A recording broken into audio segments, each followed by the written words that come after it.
안녕하세요. 특파원 K입니다. 중국이 한국의 반도체 기업들이 승승장구하는 모습을 새삼 부러운 눈으로 바라보며 향후 10년 안에 한국의 반도체 기업들을 모두 따라잡겠다며 으름장을 놓고 호기롭게 도전한 것이 바로 반도체 굴기입니다. 중국은 다른 3차 산업 분야들 중에서 유독 한국의 반도체 사업을 부러워해왔는데요. 반도체 사업이 그만큼 남는 게 많은 고부가 가치 산업이면서 동시에 휴대폰, 가전, 자동차 등 안 쓰이는 데가 없는 존재이기 때문입니다. 한마디로 반도체가 없으면 세상이 돌아갈 수 없다는 이야기가 있을 만큼 반도체는 전 세계에서 가장 핵심적인 부품입니다. 이때 독일의 데이터 회사 스테이티스타가 공개한 자료에 따르면 이렇게 중요한 전 세계 D램 메모리 반도체의 점유율을 조사한 결과 자그마치 70%를 한국의 삼성전자와 SK하이닉스가 차지하고 있으며 나머지 25% 정도를 미국의 마이크론이 담당하고 있습니다. 이 말은 즉슨 한국의 반도체 산업에 문제가 생기면 전 세계 휴대폰, 가전, 자동차 사업 등 반도체가 필요한 모든 3차 산업 분야에 동시다발적인 문제가 생긴다는 이야기이기도 합니다. 이렇게 반도체 사업은 세계적인 영향력을 넓힐 수 있으며 전 세계의 돈을 쓸어 담을 수 있는 분야이기 때문에 중국이 한국의 반도체 기업들을 상대로 대놓고 곧바로 따라잡겠다라며 으름장을 놓은 것이죠. 특히나 중국 자신들이 도전하고 있는 핵심 사업들이 모두 반도체가 필요한 분야들입니다. 세계 최고 규모의 온라인 상거래 플랫폼을 구축한 중국의 알리바바는 상상을 초월하는 규모의 데이터를 보관하고 운용하기 위해 초대형 데이터 센터를 구축해야 하는데 여기에는 메모리 반도체가 필수적으로 쓰입니다. 스마트폰을 만들어 판매하는 화웨이, 샤오미, 오포 또한 메모리 반도체가 없으면 스마트폰을 만들 수 없습니다. 특히나 중국이 중요하게 생각하는 블록체인 개발 사업에서도 비트코인 채굴 기업이 사용하는 채굴기에 바로 D램 메모리 반도체가 사용됩니다. 이 기업들은 모두 중국의 경제 성장을 이끌고 있는 핵심적인 대기업들입니다. 그러면서 동시에 한국의 반도체에 절대적으로 의존하고 있는 기업들이기도 합니다. 만약 한국에서 메모리 반도체를 사지 못하게 되면 중국의 모든 핵심 사업들이 원활하게 돌아갈 수 없을 것입니다. 스스로도 한국에 대한 의존도가 심하다고 느낀 중국은 지난 2015년 당시 약 20%의 추가금을 지불하고 약 26조 원의 미국의 마이크론사를 인수하려 했지만 중국으로의 기술 유출을 우려한 미국 정부가 이 엄청난 딜을 막은 바 있습니다. 결국 시진핑 중국 국가주석은 자신의 모교이자 중국에서 북경대와 함께 최고 대학이라고 불리는 칭화대가 세운 국유 반도체 회사 칭화유니그룹을 통해 메모리 반도체를 직접 생산할 것이라고 밝히며 본격적인 반도체 굴기에 들어갑니다. 더 이상 중국은 한국의 삼성전자나 SK하이닉스에 의존하지 않겠다는 뜻이기도 했습니다. 중국이 밝힌 반도체 사업에 대한 투자 금액은 한화 약 170조 원으로 투자 규모가 워낙 커서 이 소식이 발표된 날 삼성전자와 SK하이닉스의 주식이 마이너스 6% 하락했을 정도로 한국 기업들에겐 굉장히 위협이 될 것처럼 느껴졌습니다. 거기다 더해 중국 정부는 2020년엔 반도체 점유율 40%를 달성하고 2025년엔 70%까지 도달할 것이라고 선언한 바 있습니다. 하지만 반도체 굴기를 시작한 2014년 이후 약 6년이 지난 최근 한국이 걱정했던 것과는 전혀 다른 결과가 발표되어 충격을 주고 있습니다. 바로 시진핑 국가주석이 야심차게 밀어붙인 국유 반도체 기업 칭화유니그룹이 심각한 유동성 위기를 겪게 되었다는 것입니다. 칭화유니그룹은 한국 기업들을 밟아줄 반도체 굴기를 실현하기 위해 대출한 천문학적인 규모의 원금과 이자를 사업 실적의 저조로 인해서 도저히 갚을 수 없다고 선언한 것인데요. 이 충격적인 발표에 대해 향후 연쇄적인 체납 불이행의 가능성이 제기되면서 칭화유니그룹의 주식 가격이 무려 90% 넘게 폭락했습니다. 시장 조사업체 IC인사이츠에 따르면 지난해 중국의 반도체 자금률은 15.6%입니다.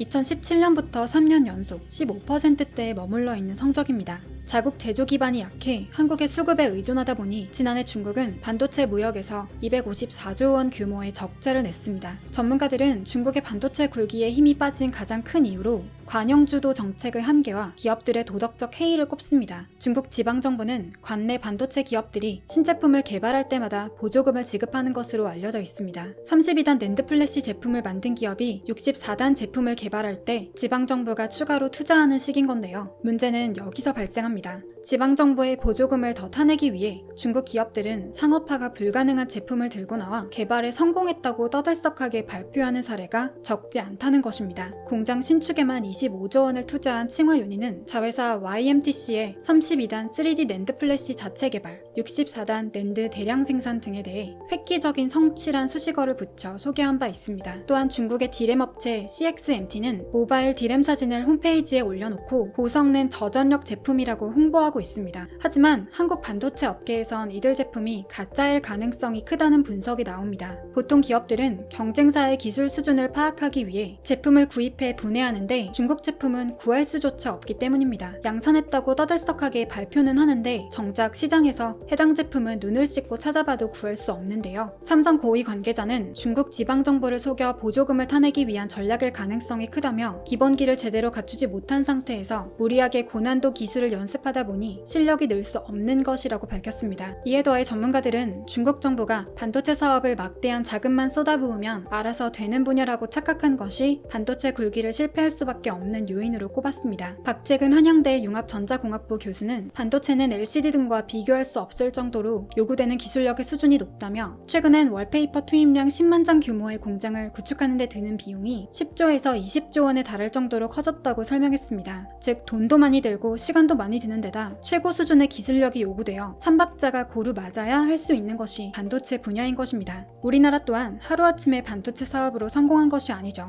1990년대부터 반도체 사업을 미래 먹거리로 판단해 치밀하게 준비해온 것이 2010년대 들어와 빛을 발한 것입니다. 또한 중국이 전문 반도체 인력 확보에도 어려움을 겪고 있다는 얘기가 나옵니다. 많은 연봉을 주겠다며 한국 기술진들을 꼬셔 데려가 놓곤 몇 년이 지나면 필요 없다며 팽해버리는 사례가 만연해 더 이상 인재들이 중국의 달콤한 눈속임에 넘어가지 않기 때문인데요. 중국 기업들이 한국 반도체 기술자들에게 중국으로 이직하면 연봉 1억 원 이상을 주고 사택까지 제공하겠다고 해놓고는 코로나를 핑계로 1년 만에 계약 해지를 통보하거나 정년 없는 고문 역할을 약속해놓곤 2, 3년 만에 쫓아내는 사례가 적지 않다는 것입니다. 지난 수십 년간 이어진 중국의 만행에 대해 우리 정부도 드디어 특단의 조치를 내놨습니다. 삼성전자 임원 출신의 국회의원인 양항자 의원은 얼마 전 우리 기업의 기술자들을 모셔간 중국 기업들이 실속만 챙기고 내쳤다는 보도가 있었다. 그러나 더 근본적인 문제는 우리 기업 생태계에서 이분들의 역할이 사라지고 있다는 점이다. 수십 년간 쌓아온 기술자, 기업인들을 활용할 방안을 못 찾고 있는 것이 가장 큰 문제다. 이분들의 지혜와 경험은 여전히 유효하고 필요하다. 벤처 스타트업 기업은 억만금을 주고도 살 수 없는 것들이다. 투자 유치를 하더라도 검증받은 시니어 기술, 경영인들이 있는 곳이 더 공신력이 있을 것이고 첨단 기술 하나를 개발하더라도 이들의 오랜 경험과 축적된 네트워크가 더 큰 도움을 줄 것이다. 검증된 인력을 해외에 뺏길 일이 아니다. 정부 차원의 시니어 스타트업 매칭 프로그램으로 인력 유출을 막아내겠다 라고 전하며 시니어 기술진을 중국 기업들로부터 지켜내겠다고 밝혔습니다. 오히려 수십 년간 업계에 몸담으며 몸소 부딪힌 경험이 풍부한 한국 시니어 기술자들이 은퇴 후 중국 대신 한국의 스타트업 기업에서 일할 수 있도록 하면 기술진의 인력 유출을 막음과 동시에 스타트업 기업들 입장에선 절대 데려오기 힘든 최고의 인재를 얻게 되는 것입니다.